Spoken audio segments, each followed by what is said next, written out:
Coming up next, an exclusive interview with one of the founding fathers of New Wave. He helped the Brits battle it out in the second British invasion in the 80s. He tells us about his band's signature hit, lit up both sides of the Atlantic. Most think it's a happy song because of the music, but it came from the lead singer actually getting his teeth kicked in by an ex-lover, as he says. When the producer of the song, he was such a perfectionist, I guess he actually had this ex-lover come in and record a part in the song so that it was true to life. The story's coming up next on Professor of Rock. Hey music junkies, Professor of Rock, always here to celebrate the greatest artists and the greatest songs of all time.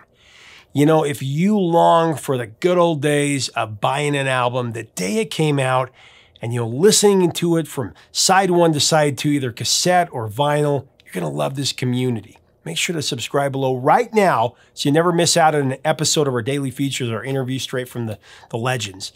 And check out our Patreon link to help us curate this history.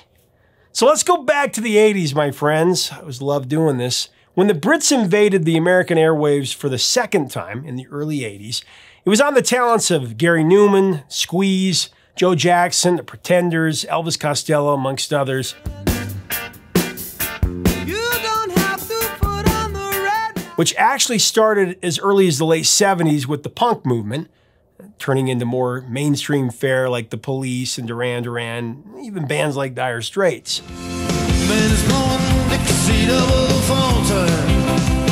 The fuse was lit, but it became a bonfire when the Human League hit #1 with Don't You Want Me.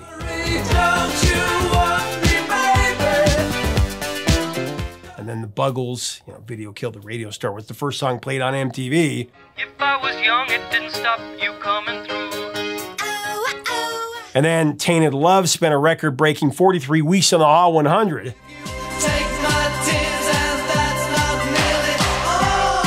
And of course, the big influential albums like Rio, Duran Duran, A Flock of Seagulls, self-titled, and of course, ABC's The Lexicon of Love. I was fortunate to discuss this special time in the 80s with Martin Fry, the lead singer of ABC, and what follows is some great 80s history. Let's go back. So when Martin and ABC released their debut album, The Lexicon of Love, in June of '82, I believe, it was electric.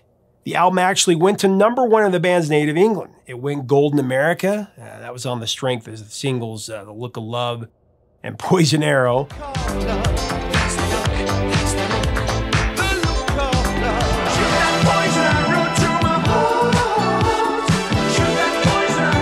Which were also hits in the UK. Great music videos. At that point, the band's goals, according to Martin Fry, were to fuse punk and disco music that was more sophisticated, but still had some attitude. Even though The Lexicon of Love wasn't a theme album, at least lyrically, there was a through line, as the songs are all about the matters of the heart. The album was produced by 80s producer genius Trevor Horn. Of course, he initiated Video Killed the Radio Star for the Buggles, co-writing and singing it. He also dominated the charts in the 80s and beyond with acts like Frankie Goes to Hollywood, Band-Aid, Pet Shop Boys. He also did Kiss from a Rose. A lot of people don't know about that one.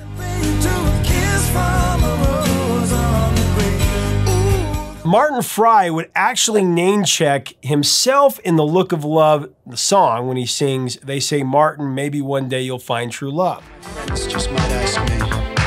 They say, Martin, maybe one day you'll find true love. In fact, The Look of Love was inspired by a real-life breakup where, as Martin tells it, he got his teeth kicked in. The craziest part of recording this 80s hit is that the girl who actually kicked in Martin's teeth, the one who broke his heart, she's on the recording of The Look of Love.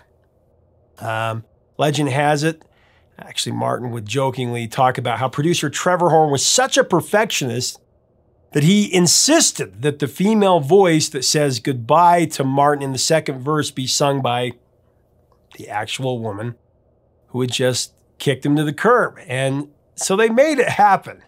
It's in the song. When your girl has left you out on the pavement. Isn't that interesting? How would that be to record with somebody who broke your heart? Anyway, Fleetwood Mac could tell you a lot about that. Martin would say in the later years of this album, the songs, he wanted to harken back to the time and the feel of yesteryear, you know, Cole Porter and such. The title of the album, The Lexicon of Love, that came from a headline of a live review of ABC and the New Music Express. The first release from this album was Tears Are Not Enough. That went to the top 20 in the UK. And, you know, it gave the band some serious traction for taking on the US.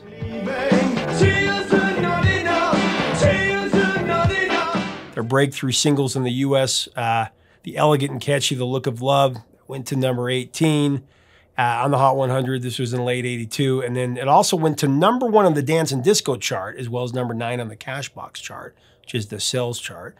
It would do even better in the UK, hit number 4. It was actually The Look of Love Part 1. There's several other parts to this song, for those of you who don't know. It consists of 4 parts, referred to as parts 1, 2, 3, and 4. Part 1 is the basic album track, and then part 2 is instrumental. Part 3 is a vocal version without the orchestral overdubs, and then part 4 is a short acoustic instrumental part of the song, containing strings and horns, as well as occasional harp plucks and xylophone.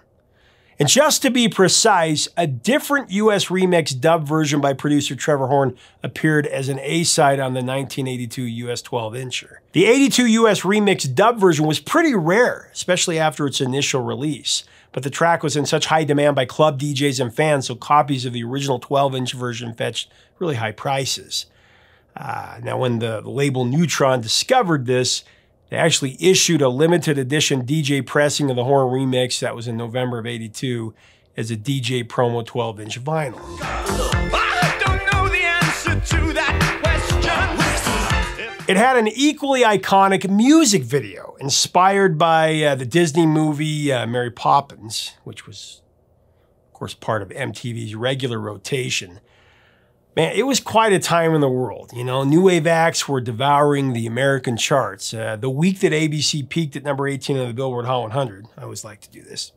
Daryl Hall and John Oates were at number 1 with Man Eater. Oh, here she comes. She's a man-eater. But much of the rest of the charts, they were being taken up by acts like Man at Work with Down Under, Stray Cats with Rock This Town. And she said, do you come from a land down under? We're gonna rock this town, rock it inside out. The Clash with Rock the Casbah. Joe Jackson was Stepping Out, and Adam Ant with Goody Two Shoes, along with ABC. Very cool.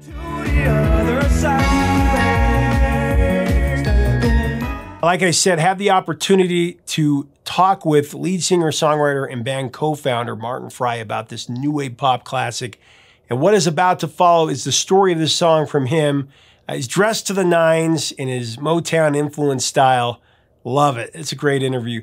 As we get into it, I want to thank our sponsor, Zenni Eyewear, the brand of glasses I wear every day.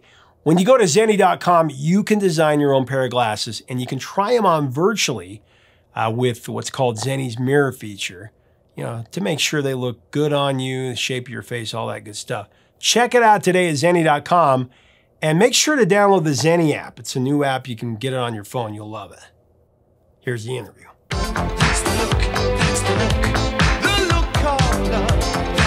Well, The Look of Love, let's talk about that for a minute, because that, of course, number 4 in the UK, number 1 on the dance charts here in America. Yeah. And it crossed over to pop, number 18. And on the Cashbox charts, it actually did number 9. Okay. It was a top 10 hit here, but number 1 in Canada as well. 4 parts to it.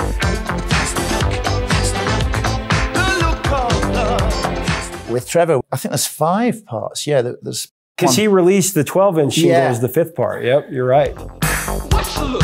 Watch the look. 12-inch mix was a whole kind of genre. It was just developing back then. Well, it had always been popular in the clubs, but yeah, we were really getting our teeth into it. So again, with The Look of Love, I suppose it's mood-based on bass. Yeah, it's a whole dialogue. It starts with the when your world is full of strange arrangements. When your world is full of strange arrangements. It was about kind of throwing everything in and seeing if it stuck. Well, recording with Trevor, the background vocals and the horns, tell me about that, because that was truly new wave Motown. I had that Motown, you know, variation going through it. I loved Holland, Dozy Holland and Motown, obviously, grew up with that stuff. It was a soundtrack. but also grew up with like Bowie and Roxy Music and Bolan, Mark Bolan, T-Rex. So with The Look of Love, we'd already had a hit with Poison Arrow.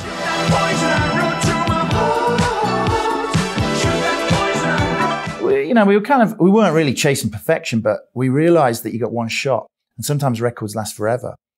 And he said, you know, if you want to get a horn section right, bring them in. You know, let's make sure let's make a record that competes with everybody internationally, with all those beautiful American records we hear in the UK back then.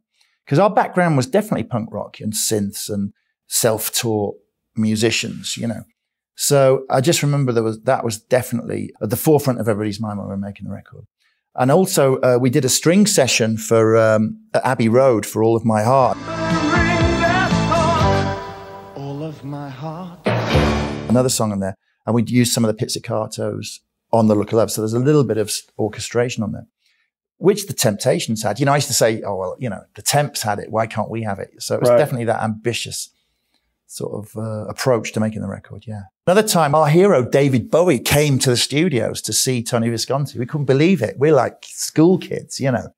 There's the star man himself, Ziggy Stardust. Now Ziggy played guitar, jamming good. He was working down the street. He just came to say hello to his friend, and then he hung out. And we had a spot in the middle of Look of Love where I do another speech, you know. Maybe I was trying to get an acting gig. There's a speech on that. And my friends just might ask me. They say, Martin, maybe one day you'll find true love. Which I always loved it when Iggy Pop used to kind of break it down. I never told you about this, but there's one guy, somebody I really love. And I'm sure Iggy got most of his stuff from James Brown anyways.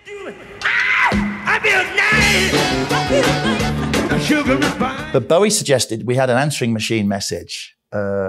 We should have done that. We should have done that. We were too freaked out to meet the great man. I say maybe there must be a solution to the one thing. I always wanted to ask you that I Don't Blame You at All, the Smokey Robinson song. Oh, I love that song. I don't blame you at all. It's so cool, that song, because it's just locked onto the kick. I don't know how he does it. I don't blame you at all. He says The Look of Love in there, and how ironic.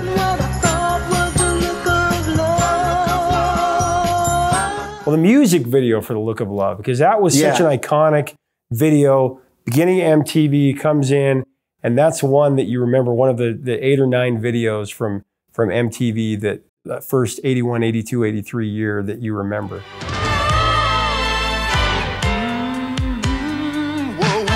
You had a lot of different influences in that. You know, Benny Hill was really popular.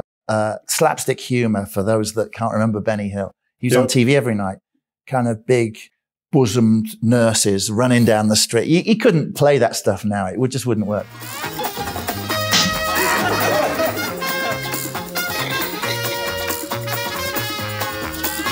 We kind of had the slapstick in there and the American in Paris on a shoestring, yeah.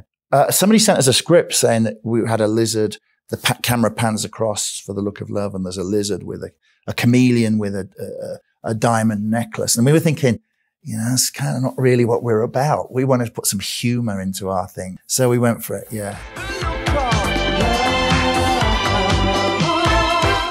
Mary Poppins, the Charlie Chaplin, the Benny Hill. Trevor Horn's in the video. Paul Morley's in that one. Paul Morley. One of the guys from Edwin Collins. Yeah, anyone. Everybody we met that morning's in the video. The Punch and Judy puppet show. I mean, you got a lot of She'd never worked with kids and animals. So we've got a parrot and some kids. I don't know.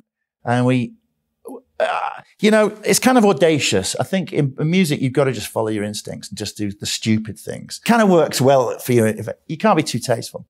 And for years later, I'd wonder, you know, I think, would Kurt Cobain have ever put on the striped jacket and done the patch, you know?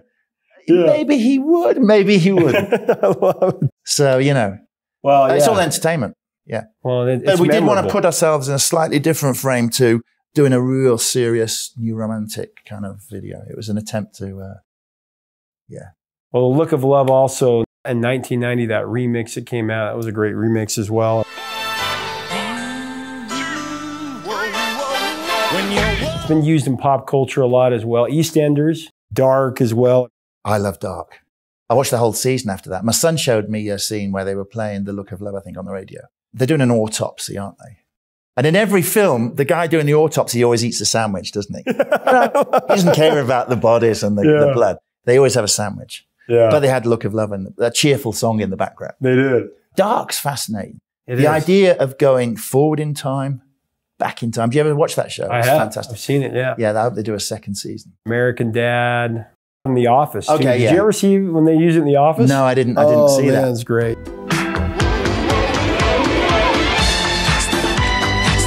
Tell you what happened to me.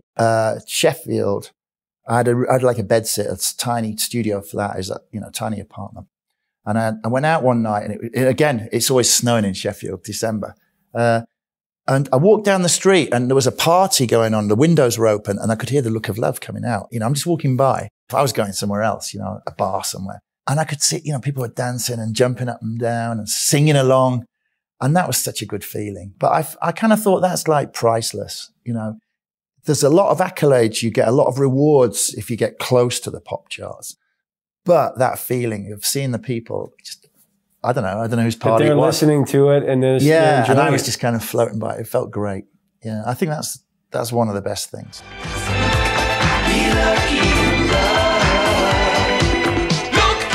Hey, thanks so much for watching. Leave us a comment about Martin Fry and this classic slice of new wave dance pop. What are your memories of this song and the second British invasion? What was going on in the charts on MTV? Let's talk about it below. If you like this content, we do invite you to subscribe below. We'd love to have you. Check us out on Patreon. Check out our merch. We've got some good stuff going with the Vintage Years collection. And until next time, 3 chords and the truth, my friends.